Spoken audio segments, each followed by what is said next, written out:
কিছুদিন আগেই হাসপাতালে গুরুতর অসুস্থ হয়ে ভর্তি হয়েছিলেন রূপকিনী মৈত্র। জ্বর হয়েছিল তার। এদিন তিনি বাড়ি ফিরলেন হাসপাতাল থেকে। এখন কেমন আছেন তিনি? এদিকে দেবপ্রিয়া তার ইনস্টাগ্রাম স্টোরি এবং এক্স হ্যান্ডেলে স্বাস্থ্যের আপডেট দেন, জানান তিনি হাসপাতাল থেকে ছাড়া পেয়েছেন, বাড়ি ফিরেছেন। রূপকিনী মৈত্র এদিন তার পোস্টে লেখেন, অবশেষে বাড়ি ফিরলাম, বিশ্রাম নিচ্ছি। ধন্যবাদ আপনাদের সবার কাছে শুভেচ্ছা ভালোবাসার জন্য। আমার জন্য এত চিন্তা করার জন্য ধন্যবাদ। এটা আমার কাছে এক পৃথিবী সমান। আশা করব আমি শীঘ্রই আবার ফিরে আসব।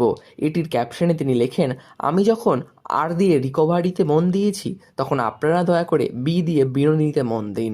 ফলে রূপকিনী মৈত্র যে তার অসুস্থতার মধ্যেও ছবির ব্যবসা নিয়ে ভাবনা চিন্তা করছে, সেটা আর বলার অপেক্ষা রাখে না।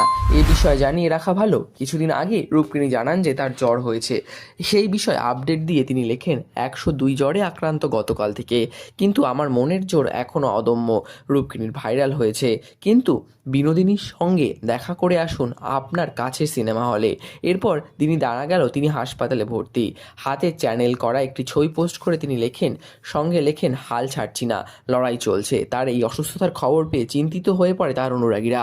অভিনেত্রীর দ্রুত আরোগ্য কামনা করেন সকলে। এদিন তার বাড়ি ফেরার খবর পেয়ে যে সকলে আশ্বস্ত হলেন, সেটা আর বলার অপেক্ষা রাখে না। এরকমই নিত্য নতুন আপডেটের জন্য আমার চ্যানেলটি সাবস্ক্রাইব করে আমাদের পাশে থাকুন। ধন্যবাদ।